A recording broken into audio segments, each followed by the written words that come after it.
All right. So, as I said, welcome everyone. We are here to talk about a very important and timely topic, maximizing global rights opportunities. It's my pleasure to be here with you today. I am Andrea Fleck Nisbet, the Chief Executive Officer at the Independent Publishers Association, and I am joined by our Chief Operating Officer, Terry Nathan, who is here today in green. And we're also joined by our friends from the DropCap Rights Agency, which is an organization that helps publishers and authors to navigate international licensing opportunities. So, as you all can imagine, this is an incredibly important topic for publishers, and I know it can often feel really confusing and sometimes frustrating in terms of how you exercise your global rights. So, we're here to help to demystify some of that for you today. We're going to start out by talking a little bit about IBPA. I know a lot of you on the call are oftentimes longtime IBPA members. You've been part of our organization for a while. Maybe some of you are new to IBPA, so we're going to talk a little bit about the organization. I'm going to spend a little time talking about the state of the global publishing industry because, like publishing here in the US, it's evolving really rapidly. And so we're just going to look at some high level stats about what's happening across the globe in publishing. And then I'm going to turn it over to Lindsay and Allison to really help you to figure out how you can navigate those opportunities in global markets. So, with Andrea, that, I'm going to jump in real quick because it looks like chat is disabled. I don't know if that's an easy button that you can let's see if we fix. can fix that. We don't All want. right. All right, let's see. All right, I'm gonna put into everyone, hello, and see if folks are able to see this. All right, so I'm actually gonna ask if there's someone out there who, I don't think it's we can see it as hosts and panelists, the chat, so there might be a little button to push. So all right, let's see so if sorry. I do see, so I see folks who are typing in the Q&A. Yes. So I'm going to see if there's any way for us to figure out how to get the chat going for you all. Let me see. And my apologies that that is not working for you. All right.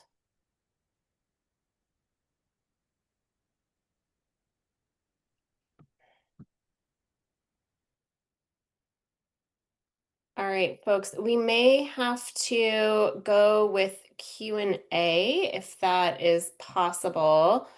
I'm just trying to see if there's a way for us to un. All right, I'm going to stop sharing my screen. Please pause with us for a moment. Let me see if I can figure it out. This is show business right here. Yeah, right here, live in the making. All right. All right. Here's what I'm gonna try to do. So I'm gonna get things started, but what I'm gonna do is I know there's at least one other IBPA staff member who's out there is who possibly can go into our account and see if that's something that they can help with while we are uh, doing this live. So hold on for 1 second. Michelle Cobb, I know you are out there somewhere. So I'm going to send you my password and my login information and see if that's something you can maybe help with on the back end while we get started. So just bear with me for 1 moment. All right, we're going to see if we can solve that for everyone. And I'm sorry you can't put information into the chat right now, but we're going to get going with the presentation.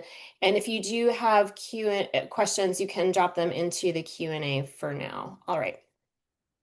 So I'm going to share my screen again. All right, and we will get going. All right. So as I said, many of you are already familiar with IBPA, but for anyone who is new to us, we have been around for a little over 40 years, helping the independent publishing community with marketing tools, educational opportunities. We do a lot of advocacy work and coalition building across the industry. And over the past 4 decades, as the industry has evolved, so has our organization. So we started out as a small group in Southern California, and we've grown to over 4,000 individual members across the organization, representing 3,200 publishers and publishing organizations within our community.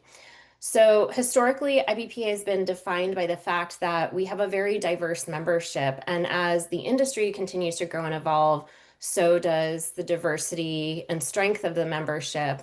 And while we've always traditionally served independent publishers, and that continues to be the largest part of the makeup of our organization, as we've seen more authors and author publishers turn to being able to publish their own books, our author publisher member group has also grown and evolved. And so, at our core, our goal is always to make sure that we're serving members no matter what their size, their makeup is, or where they are in their publishing journey. We want to make sure that we're helping you with those tools that you need to succeed.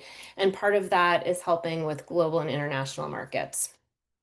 So this past year has been a really busy one for IBPA. I just wanted to share a couple of these highlights because they're exciting and the organization, as I mentioned, continues to grow. In fact, membership is up 14% year over year. Part of that is due to a really exciting combination we just made with the Pub West Independent Publishers Group. And so we've brought on a lot of established publishers into our community. We've also created partnerships with organizations like the Media Coalition and the Association of American Publishers to advocate for freedom of speech and copyright protection. And we've launched an AI resource center recently. So if you're an IBPA member, that's a benefit that's exclusive to you. I highly recommend that as emerging technologies continue to evolve, you check out that resource center because you'll find lots of tools around running your business, but also articles and information on how you can make sure that you're protecting your copyright, especially for your authors.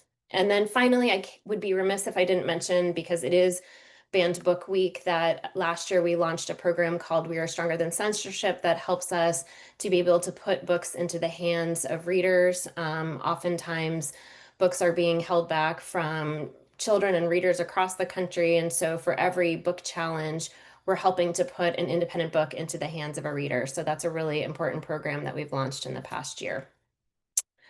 Finally, this is the IBPA team. Many of these faces will look familiar to you. I'll run through our staff really quickly. Our Director of Membership, Christopher Locke, is over there on the left-hand side of the screen.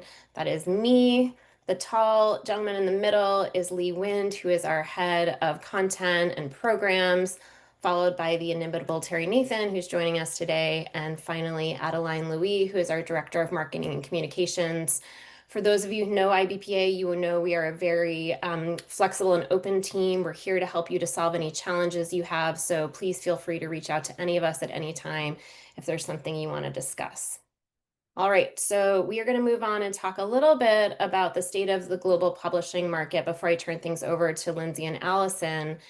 And as I mentioned when we started, as is the case in the United States, the global market is evolving rapidly thanks to emerging technologies, geopolitical circumstances, and supply chain challenges and opportunities.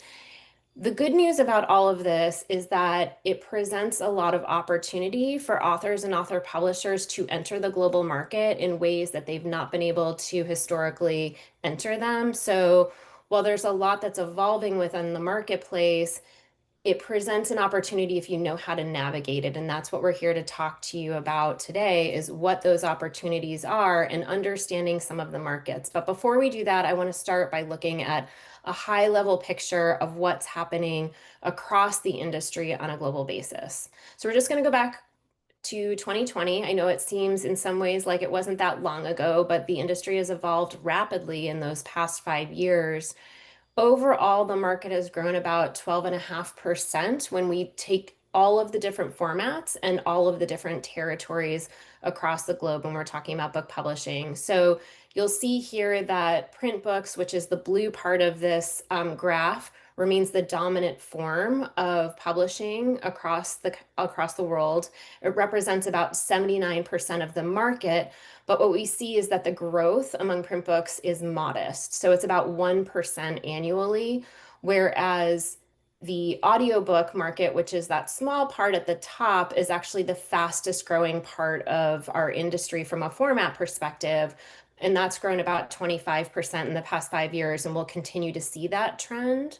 So, something for you all to consider when you're exercising your rights is not just to focus on your print titles, but also to make sure that your titles are available as ebooks and audiobooks. The other thing to note about this is that when we talk about different markets, we know that, for example, the North American market remains the predominant part of the market, making up about 33% of the overall book sales globally. However, it's also the slowest growing part of the market because it is predominant. So when we look at areas that are smaller in terms of percentages, that's what we're seeing where we're seeing growth. And that's where we're seeing some opportunity for you to potentially sell your books into new markets. So I want to talk a little bit about licensing deals by territory and where this data came from. So many of you may be familiar with Publishers Marketplace.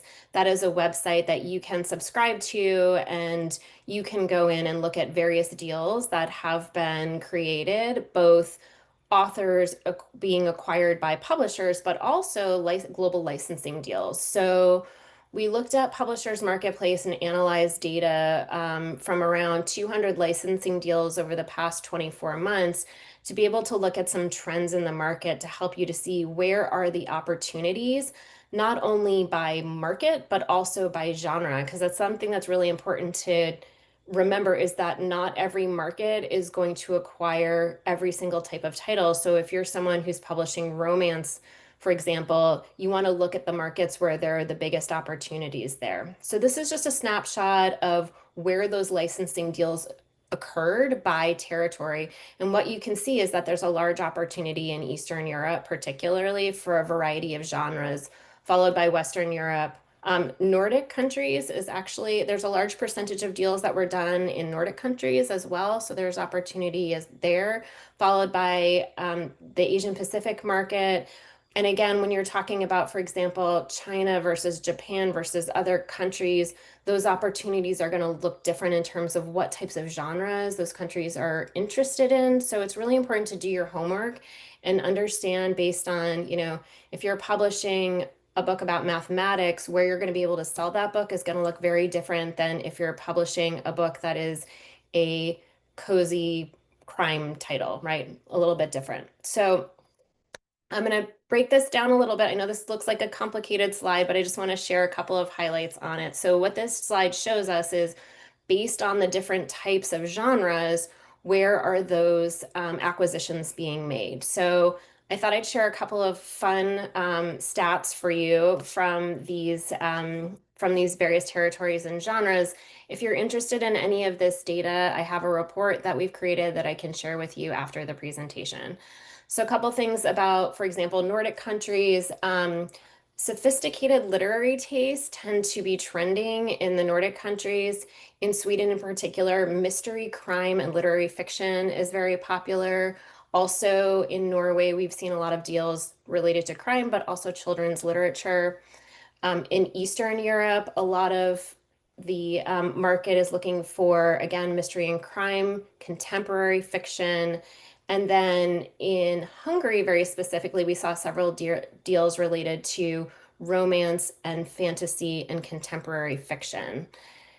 In Western market, literary fiction in Germany continues to be a really strong genre, as well as children's titles. In France, there has been a lot of deals that have been done, not only in literary fiction, but also looking at several titles that have been acquired. So as opposed to just one title, a lot of publishers in Western Europe and in France in particular are looking at multiple deals. So 2 to 3 titles in one acquisition. So if you have series, it's good to look at where series are being acquired. In the Asia and Pacific market, some of the trends include in South Korea, business and technology, as well as self-help. And again, we see a lot of children's deals that are being done there.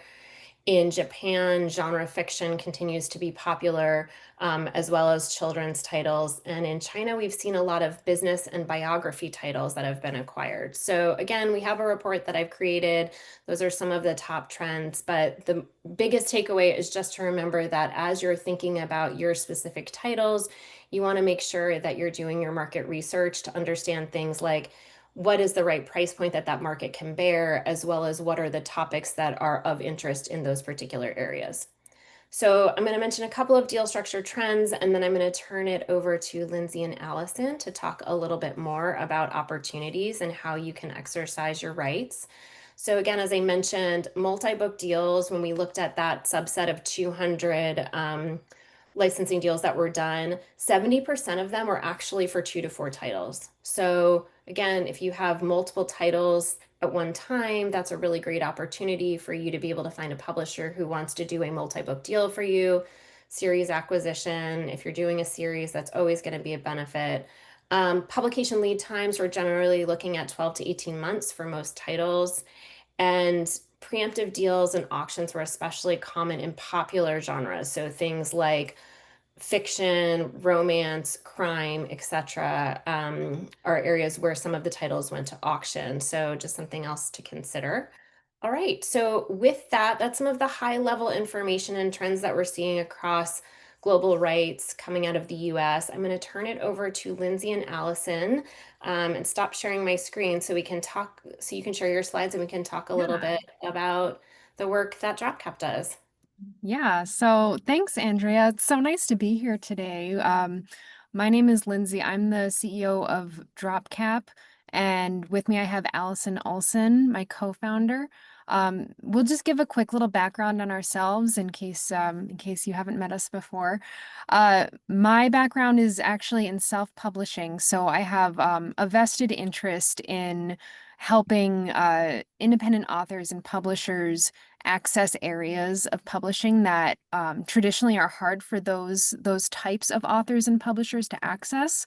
So rights is one of those areas where, there's sometimes a lot of gatekeepers that make it more difficult for independent authors to actually get their foot in the door with rights licensing. So I co-founded DropCap with Allison in 2018 to create this platform that we use to provide those types of rights licensing opportunities to indie authors and publishers. And then Allison, do you want to give a little bit of background on yourself? Sure. I've been around a few decades in the rights field. I think Terry and I may have been at together at one of my first book fairs for Frankfurt. I think it was 1996.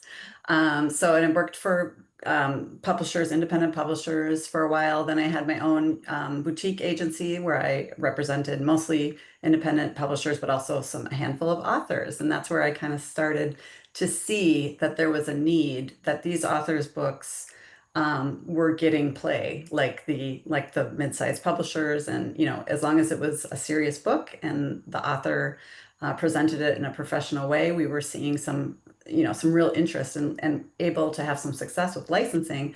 But the problem was there was no way to scale or to make it discoverable. And so that's why I was interested in co-founding DropCap in 2018 to get that, to start that rolling for independent authors. Yeah. So I like to start, thank you, Allison. I like to start by talking a little bit about just what subrights are. And I use the term subrights because that can really encompass translation or foreign rights, like kind of what DropCap specializes in, and a few other different types of rights that you're able to license for your books. So I'll just briefly go through what we kind of think about when we talk about subrights. So the first that I'll mention is international licensing. This is, again, the majority of the type of licensing that we do here at DropCap.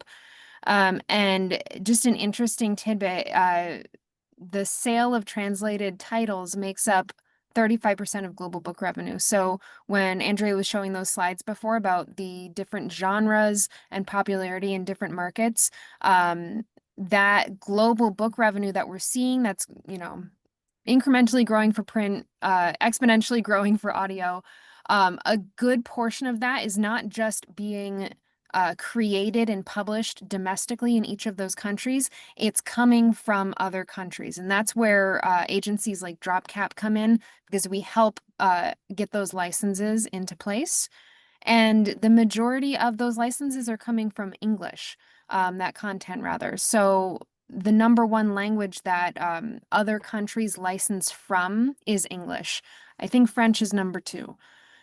So as an English language publisher here, you have a bit of an advantage because those are the types of books that that other publishers around the world are looking for. Audiobooks, again, very fast growing revenue stream. We do licenses for audiobooks. So some of you may have created an audiobook and published it in English. We can also license the audio format into different languages. So again, when you're looking at how quickly that that type of format is growing, keep in mind that it's not just in English, it can be in other languages as well. TV and film adaptations, this is another type of subsidiary right. A lot of adaptations are coming from books, and sometimes those books are independently published. My favorite example is The Martian by Andy Weir, that started as just a self-published book that the author put up on his website. So that that's important to keep in mind, though obviously that's kind of the, you know, the top 1% of books being licensed go into film. And then there's some other formats that we think about when we talk about subsidiary rights. There's book club edition, serial, large print. We've been doing a growing number of digital subscriptions. So this is where content might be licensed that then goes into an online platform. We see this a lot with children's books. So it never actually gets printed. It only lives within this particular app. But we see that being kind of a lucrative way that a lot of our children's authors are licensing their content these days.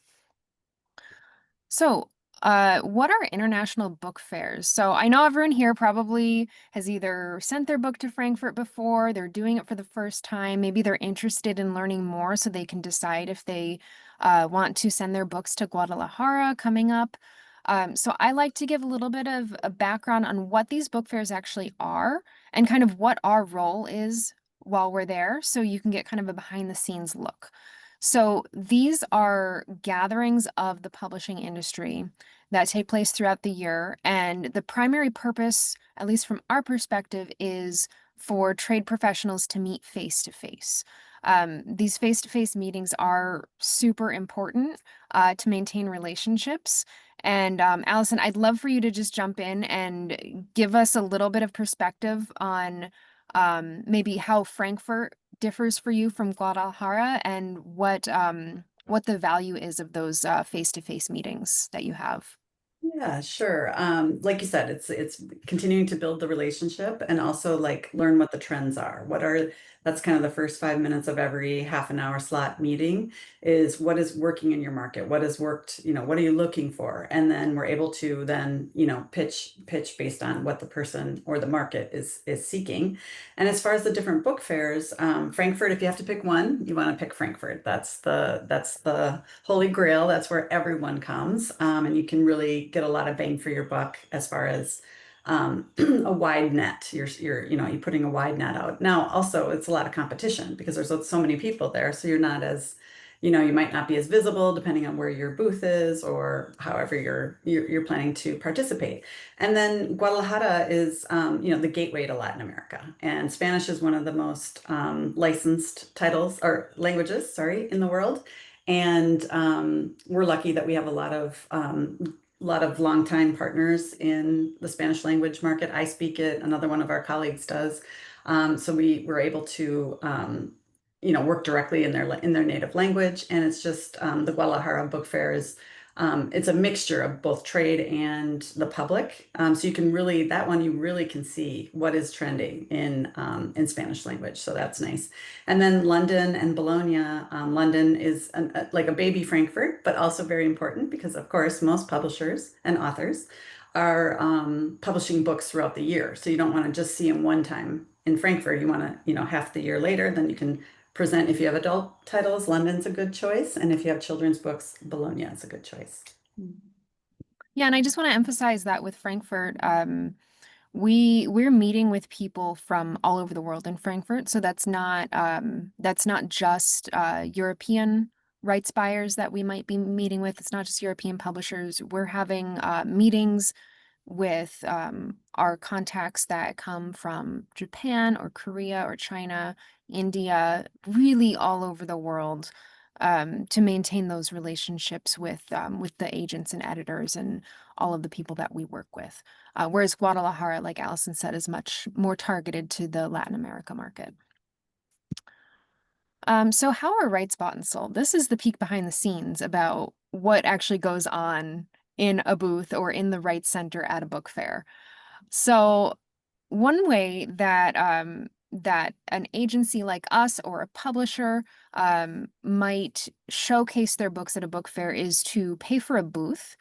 This is what, when you're sending your book with IBPA, this is they're actually very close to where we are. This is a picture of our booth. This is what you might see. So exhibitors are paying for booths to display their books, and they meet with hundreds of rights buyers to pitch them.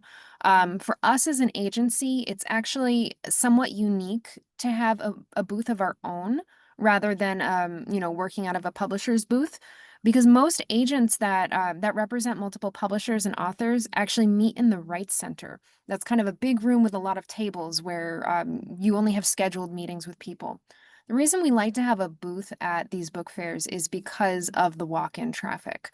We have pre-scheduled meetings with a lot of our contacts, but it's about those connections that you might not get if you don't have your book in front. You have people walking down the aisle, it catches their eye and they want to stop in. So that's the primary way that we grow our network. And I know that IBPA uses that traffic to help generate interest in books as well. It's just so important to actually have those books on display in order to meet new people that might be interested in them. Oops, sorry, wrong way. Isn't it Yeah, go ahead. it's also like they want to touch and feel the books. They're Yes. reading PDFs all year round, and to just have the book, especially children's books or anything with beautiful covers or illustrations, it's really nice for them to be able to see it. Isn't it like from our data, I think we license about 4 times more likely to license a book that's in our stand than Yes. yeah. Yeah, exactly. Thanks for pointing that out. Yeah, we find that when a rights buyer can pick up the book, especially with children's books, and even us, we're really familiar with the books. Sometimes we open the boxes when we get there to unpack them, and we're surprised by how the book actually presents when you see it in person. So, that's just a really big advantage of having your book at a book fair. Rights buyers are also going to remember that book much better. They're looking at a lot of stuff, like Allison mentioned with the competition, when you have a lot of books, a lot of people all in one place. The books that they're able to actually pick up and see are just naturally going to stick in their mind more. And when everyone goes back after the book fair, they're going to think back and be like, no, I really liked that one, and then possibly license it. So that's a really important aspect. And then, like I said, a lot of agents book a table in the Rights Center. So this is just a photo of, this is actually the London Book Fair Rights Center. And Allison, can you speak to kind of how Guadalajara works? Because I know IBPA has a booth there, but we're in the Rights Center. Can you just talk a little bit about what that is like from your perspective? Yeah, and I do bring I don't know, what do I bring? About 20 books with. Yeah. So I do have them on my table, which again, those are going to get the most face time. But of course, we use our platform to also present, forthcoming and current, whichever titles we're featuring for that book fair. So it works really well. The nice thing about the Guadalajara Rights Center is it's pretty, I mean, it's still, I don't know if it's like 100 or something tables versus London might be maybe 1,000. I'm not sure. Yeah. But anyway, so you do get to mingle around and meet the other publishers and buyers within there. So I'd say Guadalajara's is pretty friendly that way. And then London's is more like you need the appointment to get in, and but it's more of that works out well too, because we're meeting with people that we have to show the people that we met with in Frankfurt the new stuff that's coming out 6 months later. So both of them work pretty well. Yeah, and I have a little bit later a slide where we'll kind of talk through how DropCap and my IBPA work together at these book fairs. So what are rights buyers looking for? We get asked this question all the time, and and first off, when I say rights buyers, I use that term kind of generically. The people that we're meeting with are sometimes they're editors. They might be like acquiring editors. They might be a publisher if it's a smaller house and they're making all of the acquisition decisions. So it could be the publisher or president of a company that we're meeting with. It could be another agent, like we have co-agents that work in other countries. So we might meet with our Chinese co-agent who then goes and presents the books to the publishers that they work with. So I use the term rights buyer loosely just to kind of encompass all of those types of people. So this is the number one thing we get asked is what are they actually looking for? And while there's no one answer to that, I can share just a few points that are kind of top of mind. So especially in person, eye-catching cover is going to be the first thing they look at. It's just like in a bookstore. If it is a nice cover, they're going to go and pick that up. And that's how you have to kind of pass the first test is with that cover. Titles can sometimes grab attention if they're really creative. Then they're going to be checking the book. They're going to be looking through it. They're going to see that it's professionally edited.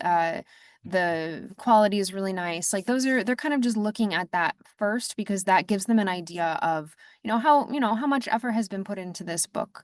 Then they're going to be looking at topics that fit their market. So like Allison mentioned, she starts all of her meetings with asking, what's going well, what's trending, what are you looking for right now?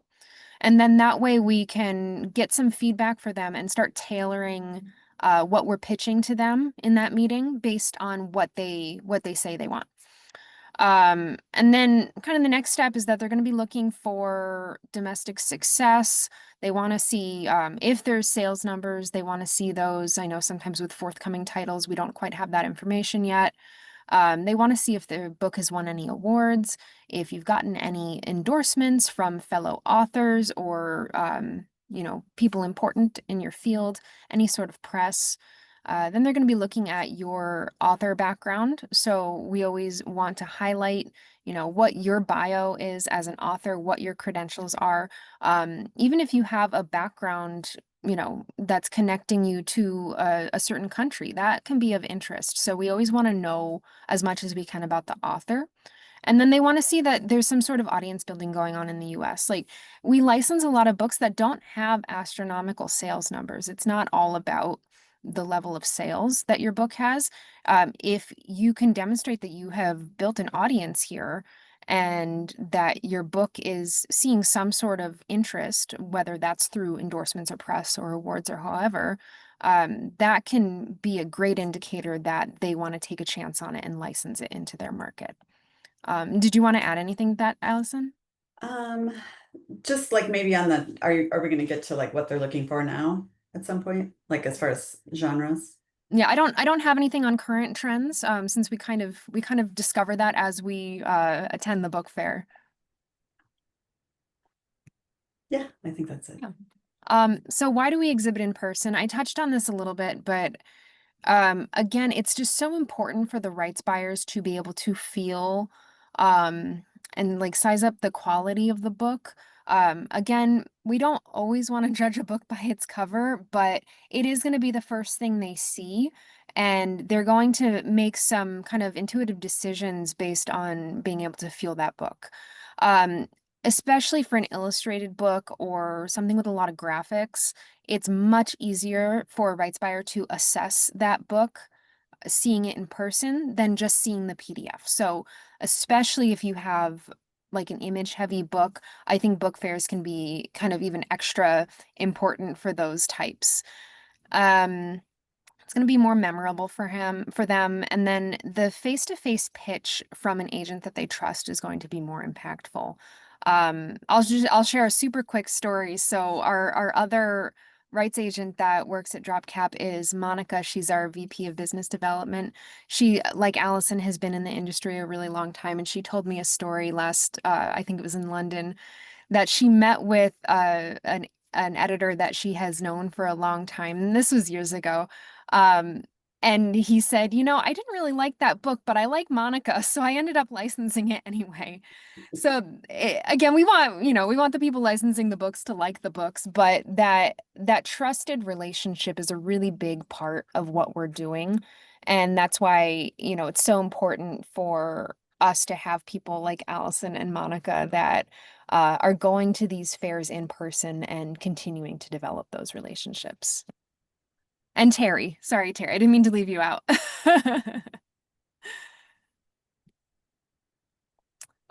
So as promised, a little bit about how IBPA and DropCap work together.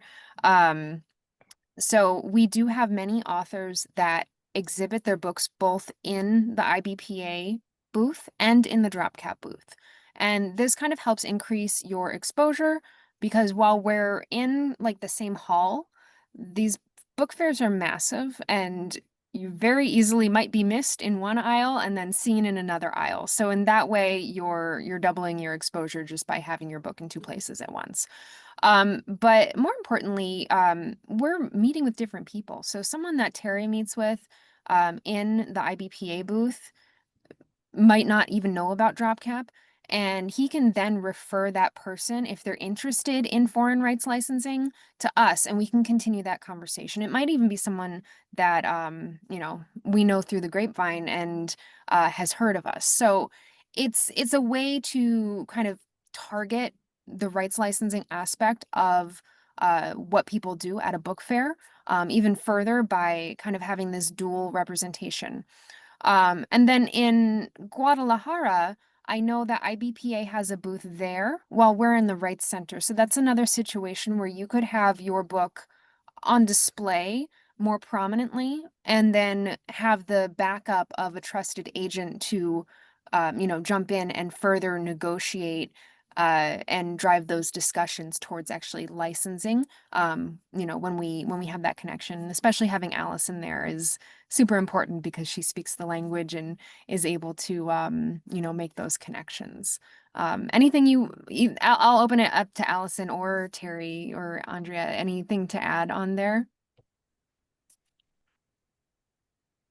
No. I would add Not one I. thing Go right ahead, I would Allison. add one thing on the trusted part from the Yeah. previous slide about that they trust, Monica and I or Terry because they've known us for so long and we've given them, we've suggested good books to them before that they've licensed maybe and had success. It's the other way as well, where if you have a rights agent, including Terry, like people that know all the players in that certain market, Mexico, for example, or France or something, then we know who the certainly we know who the bad ones are, the ones that didn't pay or whatever. Those guys are wiped out.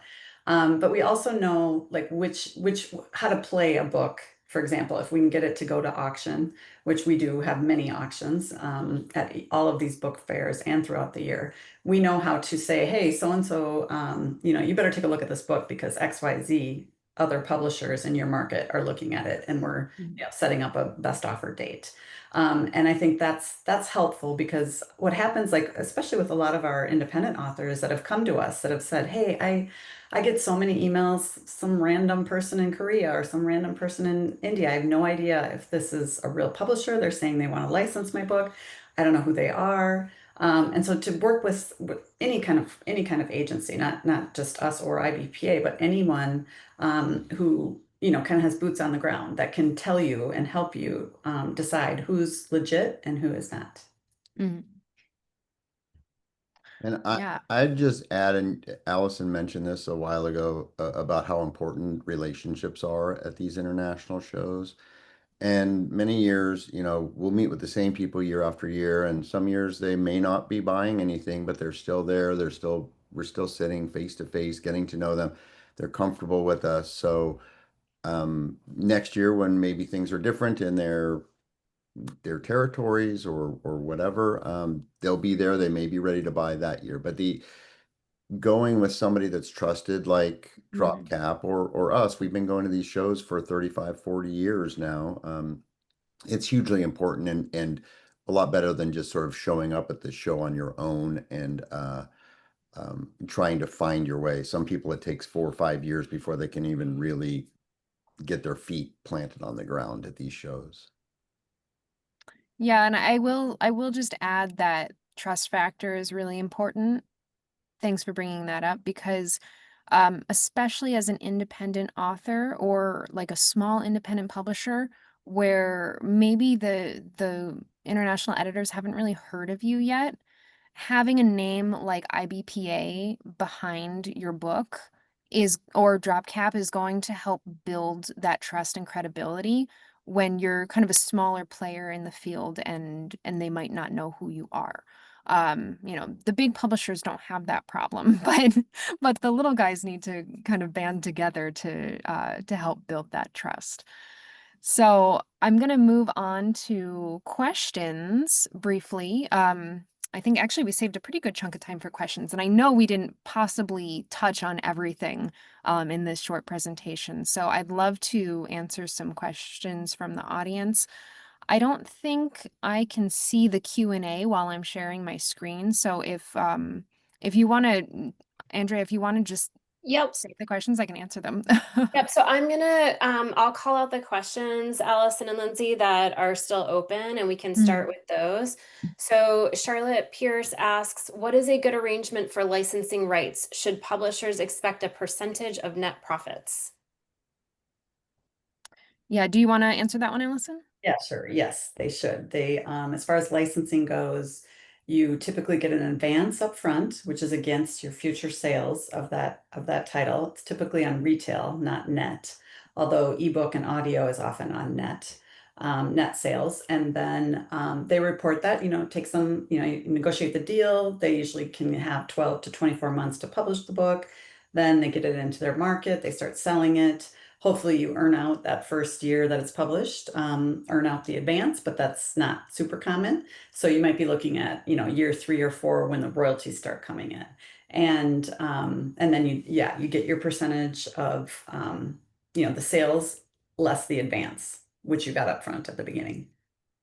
And then you have a trusted partner that makes sure they're reporting these sales correctly, that they're paying on a timely basis throughout the life of the contract. And we're lucky where we see so many of our licenses renewed. And that's when we really know we picked the right publisher. Everybody's happy, the author's happy, or the publisher, the licensor is happy, the licensee is happy because it's selling through.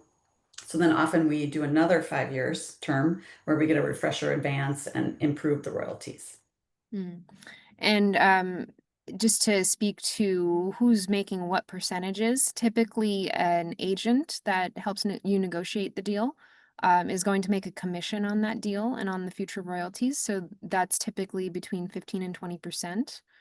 And then, and this varies based on contracts, but my understanding is that when there's a publisher who's licensing the rights, they typically split the proceeds with the author. So the publisher might make 50% of whatever advance or royalties come in after, taxes and commission and all that.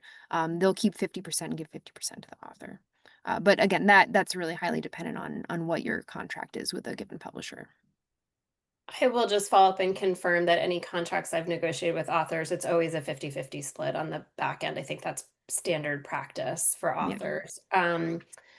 So the next question is from Marie Daly. She says, in Guadalajara, would you present a book in English or already translated by a Mexican translator in Spanish? English.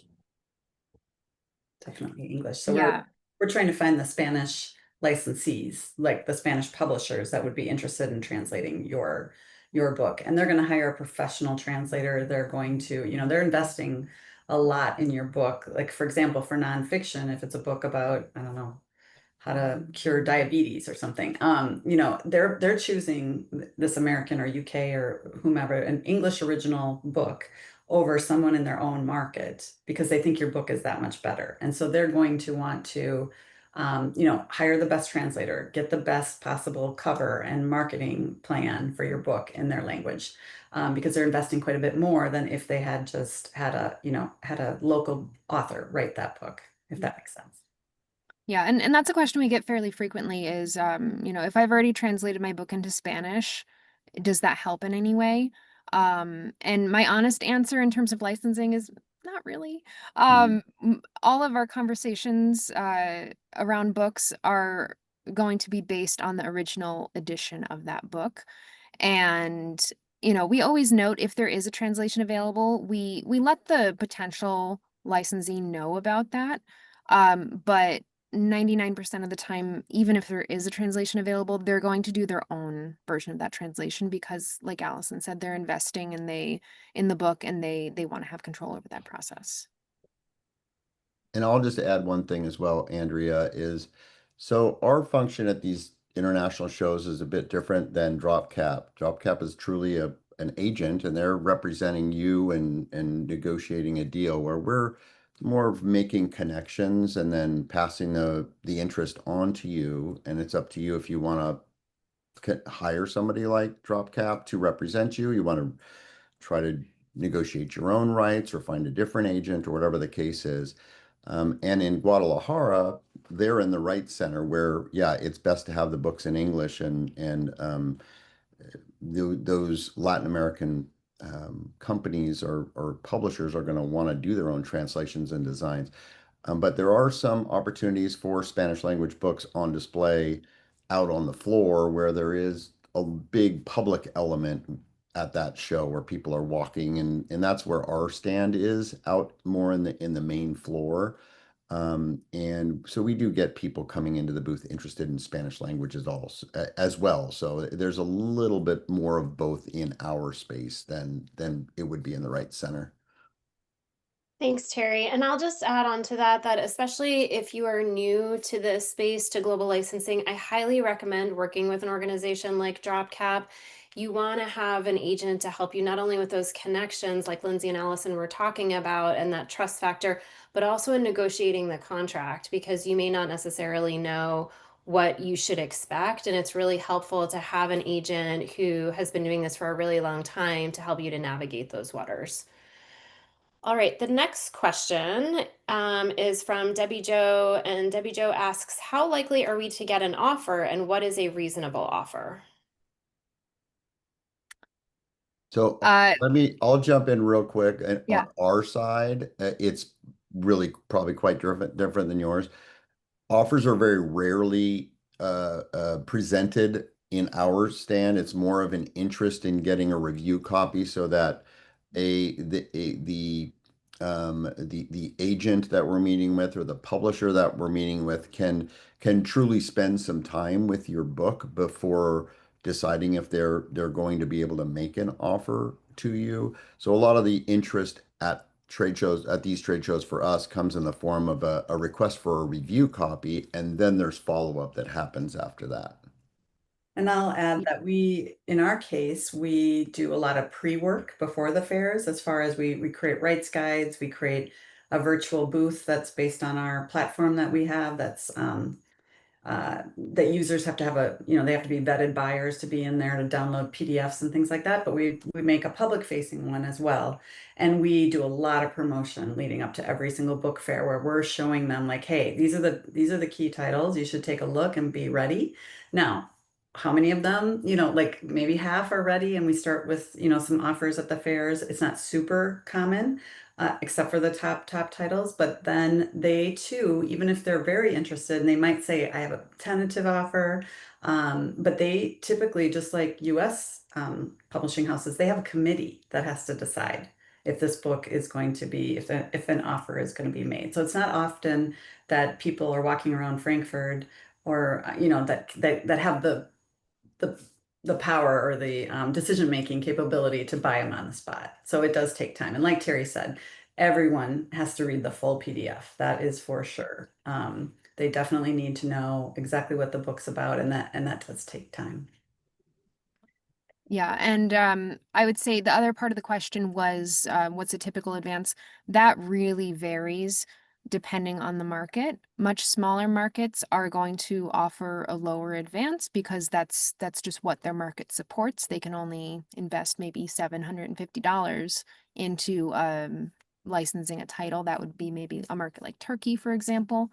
Whereas, you know, a market like Germany, that's much more established. That's where you can see, you know, kind of those four-figure advances, sometimes more. But it varies so widely based on the genre of the book, the market that it's being licensed into, you know, all of the information that goes into it. Sometimes we do auctions, which is when we have multiple publishers in the same territory that are all interested in the book, and that can help kind of drive the advance up.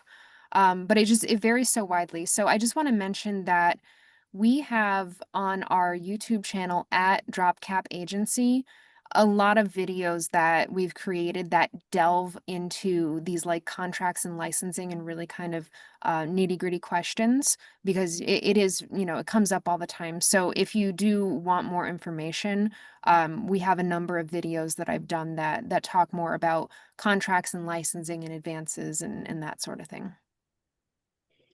Awesome, thank you. All right, we have several more questions, so I want to see if we can get to at least a handful more. Juliet asks, from Galaxy Press asks, I'm interested in selling specific rights in specific languages for audio. Is it best for Juliet to reach out to you, Lindsay, and Allison directly to ask about that? Yeah, so the best way to get started with us is actually starting at our website, dropcapmarketplace.com. There is, you know, if you do want to just send us an email, there is a way to do that on the website. Um, just hello@dropcapmarketplace.com. But I recommend kind of taking a look at that site just to get a better idea of kind of what we do.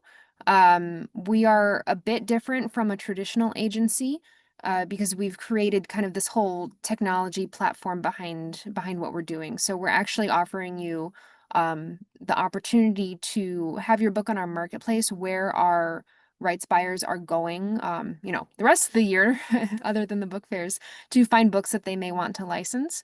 And when you start out with us, you're not committing to representation. So we're allowing you to kind of dip your toe in the water with rights opportunities, have your book on this marketplace, give you that visibility and access that is very difficult to get as an indie. And then if and when there's interest in your book, we can step in and represent it as your agent. We like that our platform is really agnostic in that way because you may want to DIY it and just take care of everything yourself. Or you may have an agent. We don't want to close any doors if you have another way in which you plan to move forward with your licensing. We want to help with the visibility, and then we can step in as an agent. I don't know if that answered your question, but I wanted to point that out. And if you do have specific questions about your book in particular, yes, please feel free to email us. All right, thank you, Lindsay. The next question is from Leslie, who asks, I'm an independent author and have displayed in Bologna with Forward and will be displaying in Frankfurt with IBPA. Is it beneficial to continuously display the same title multiple times and multiple years? Yeah, do you want to answer that one, Allison? I would say yes, yes, especially those are two very different fairs with different, you know, I mean, some of the same buyers, of course, are there, or editors. But yes, I would say for at least give yourself 12 months. Would be my recommendation to try to see what kind of traction you can get. And I would say too, or add that, you know, once your book is, if you're fortunate enough and you have a license in a certain market, let's say Korea, what we do through our platform and what we would do at a book fair too is say, hey, to the Japanese and the Chinese and the Taiwanese people we're meeting with, hey, we just licensed this in Korea. And so that gives it credibility. So once you get that first one, it can be a little bit of a, you know, domino effect, especially in that particular region where that one is. So I would say, like, yeah, give it a good year, and see what traction you can get. Thanks, Allison. This is the next question that's relevant, I would imagine, to a lot of folks on the call. If you sell your book via Ingram globally, can you still do a country or location-specific licensing deal? Yes, absolutely. Yeah. Yep. In every language. And also I license a lot of what I call English reprint licensing in India, Malaysia, those two specifically. And sometimes there's still some exported editions of the original English, book that was published in the US. And sometimes they're getting there. But what happens is then those are quite expensive for the local population, for the majority of the population. So they can be even in the same market. It could be a licensed English edition and the original English edition, and it works very well. So there's lots of opportunities that way. All right, the next question is from Jean-Marie. Jean-Marie asks, is it too late to share our book with DropCap for the Frankfurt Festival? It is too late for Frankfurt, unfortunately. We're going to be there next week, so all the books have already been shipped. But I highly recommend taking a look at Guadalajara. I know IBPA, I believe, has already sent out information about that, and we're going to be sending out information soon as well. So if you do want to visit us on dropcapmarketplace.com, you can kind of learn a little bit more about what we do and how we work. If it makes sense for you, you can join us by listing your book on our marketplace, and then you would also get information from us about Guadalajara, and then our next book fairs after that would be the Bologna Book Fair and the London Book Fair. Thank you, Lindsay. Okay, next question from Catherine. Can you provide a few more details on the basic DropCap plan to describe what is email support and prioritized search ranking? Yeah, just full disclosure, we are working on our pricing page just to make sure that we're describing what we do. So that's been kind of in flux. So I'm happy to give a better idea of what we do, because I realize those aren't super descriptive. So when you list your book on DropCap Marketplace, what we're doing is helping walk you through a listing that is going to be appealing to an agent or an editor. They're looking for different things than a retail listing like on Amazon where you're targeting readers. So we help walk you through creating that listing. And then once it's live on our marketplace, a few things happen. It's available in our search. So we have over 2,700 rights buyers that are using our marketplace. They're using the search function to find books that they may want to license, and your book will appear in that search. In addition to that, it will appear in our rights buyers dashboards. So every single one of the buyers that we work with has a login to our platform, which they're using both to find books, but also we're curating selections of books that match their interests. So we're taking your book, we're looking at the genre, and all of the information that you've given us about it, and we're matching it to a rights buyer, or multiple rights buyers that are buying in that genre. The book fits their past buying habits. We have an algorithm behind this called rights rank that I won't get into the weeds about how that technology actually works, but the purpose is to target the right people so that it's not just kind of a database of books. We're actually being very intentional in which books we show to which buyers. So when you've listed on the marketplace, it's going to appear in their dashboard and in emails to those buyers when it's a good match. We think it's a book that buyer would be interested in. So that's kind of what that priority part of that means, is that we're really being targeted in how we present those books to specific people. Yeah, and I think that answers the question. Right, I'll add go too ahead. that Monica and I use it too all the time, the platform to mine. It's like a catalog day for us every single day because we get new titles in. So it's super exciting. So in advance of all the Zooms we're doing all year round, we're mining that ourselves, and then we're doing our personal pitches in our meetings. So there's lots of it's getting a lot of eyes, I guess. Thanks, Allison. Okay, we're going to end with hopefully two quick questions. The first one is, who pays for the translation? The licensee. Yeah, the publisher who licenses the book. They So pay for everything. The yeah, printing. yep, you should not be putting any money into what the publisher is doing when they license it, they're going to pay for the translation, they're going to pay for the marketing. You're getting in advance, so they are paying you. Thank you. And then the last quick question, can you repeat how to find DropCap on YouTube?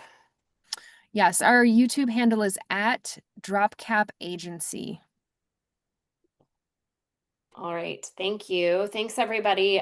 So we're just at time, and I want to be mindful of everyone's busy schedules. I know there are some open questions here.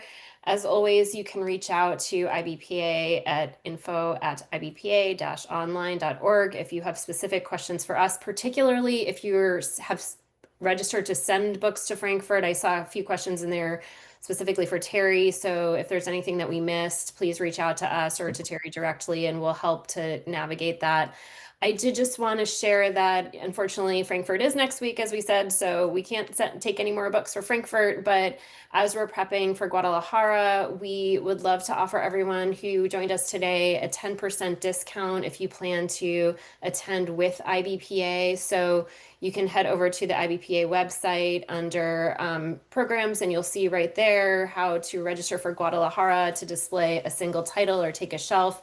And this discount code, which is IBPA FIL 2025, will give you a 10% discount off of those rates when you're checking out. So please take advantage of that. We'll actually make sure that we send through the discount code when we send the slides and the report that I mentioned before. Any last minute words of advice, Lindsay and Allison, that you share? Yes, yeah, your discount code reminded me to mention that DropCap is a member of IBPA, so you get a member benefit of 15% off anything to do with DropCap. So whether that's listing your book on the marketplace, attending a book fair with us, you get 15% off the cost that we charge for those things as an IBPA member. Thank you. And thank you for making that available to our members. We really appreciate it. Yeah. Terry, any last minute words of advice from you? No, thank you all for attending. It's been great. And as Andrea said, feel free to reach out to me directly. You can reach me through that info at or Terry at ibpa-online.org, or you can call the office. But love to display your book in Guadalajara if you're interested in it. And if you have any other questions, feel free to reach out to me directly anytime. All right. Thank you, everyone, for joining us today. you. Lindsay and Allison, thank you so much for Thanks, being Lindsay here. and Allison. And Thank you. yeah. Nice Bye. to see everyone.